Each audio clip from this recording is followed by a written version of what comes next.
Hey guys, I'm Health Visitor in England. Let's talk about babies who, once you put them down to bed for the evening, they tend to wake maybe 15 minutes later, an hour later, or even several times before midnight. Let's talk about why and how to stop this from happening.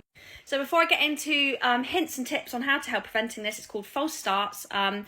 Basically, I just want to reply to this comment. Someone said, I've been using your guide for different things, and last night my little boy slept all night in his own bed without waking up and coming into bed with me. So thank you for sharing that feedback, Hannah. I'm so pleased my guide helped you. For anyone interested, my guide is £5. I'm going to keep them cheap because I want parents to be able to afford them. I really struggle with sleep consultants who gatekeep this stuff when parents are so desperate for a good night's sleep. But it's £5. The link is in my bio on my main page.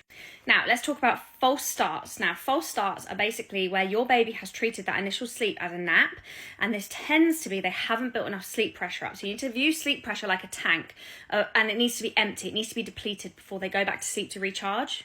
So the reason we know this tends to be under tiredness, which is because they haven't got enough sleep pressure, is because it's before midnight, and before midnight we've got melatonin on our side, which is the sleep hormone.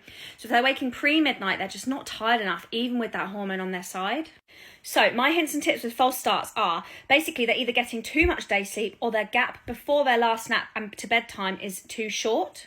So it takes a bit of experimenting, it takes a bit of playing around. So you can either take 15 minutes off of their last nap or add 15 minutes onto that wake window.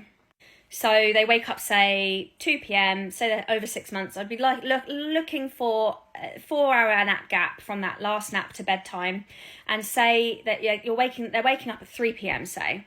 You're trying to put them down at 6 p.m, and then they're waking. That 3 hours suggests it isn't enough time for them to have built up enough sleep pressure.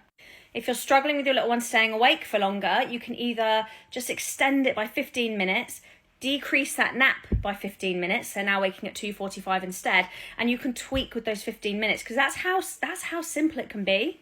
The other thing you can do is say they're waking up at 1 p.m. and you can't stretch until 6 p.m, you can offer them a cat nap, but this cat nap needs to be 4 or 5 minutes just to bridge that gap between that last nap and bedtime.